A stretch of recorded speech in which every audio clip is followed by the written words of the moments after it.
काली बदरिया अमावस की रतिया अरे बाबा के सोवई न देई रे ललनमा अरे बाबा के सोवई न देई रे ललनवा बिना रे दहेजवा के बर कैसे मिली है अरे का बेटी रही है कुंवर रे ललनवा अरे का बेटी रही है कुंवर रे ललनवा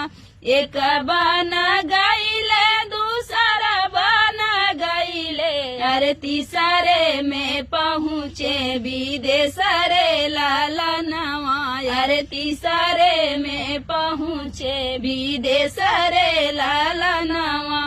ऊंचे ऊंचे लोगवन के ऊंची अटरिया अरे ऊंचाइयो न कर मांग रे ललनवा अरे ऊंचाइयो न कर मांग रे ललनवा बेटी के बाबा के नीची पगड़िया अरे रोवाई जोड़ाई हाथ रे ललनवा अरे रोवाई जोड़ाई हाथ रे ललनवा बिना रे दहेजवा के बर कैसे मिली है अरे का बेटी रही है कुंवर रे ललनवा अरे का बेटी रही है कुंवर रे ललनवा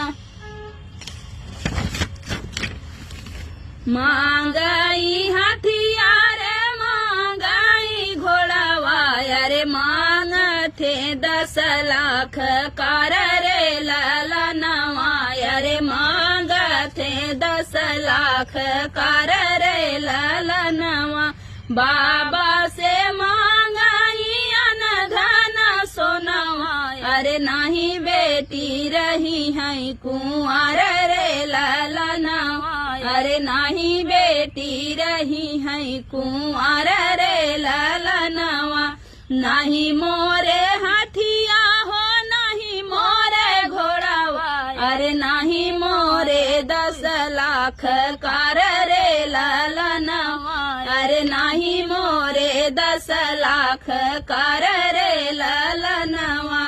काली बदरिया अमावस की रतिया अरे बाबा के सोवई न देई रे ललनवा अरे बाबा के सोवई न देई रे ललनवा बिना रे दहेजवा के बर कैसे मिली है अरे का बेटी रही है कुंवर रे ललनवा अरे का बेटी रही है कुंवर रे ललनवा हमारे जयन मोला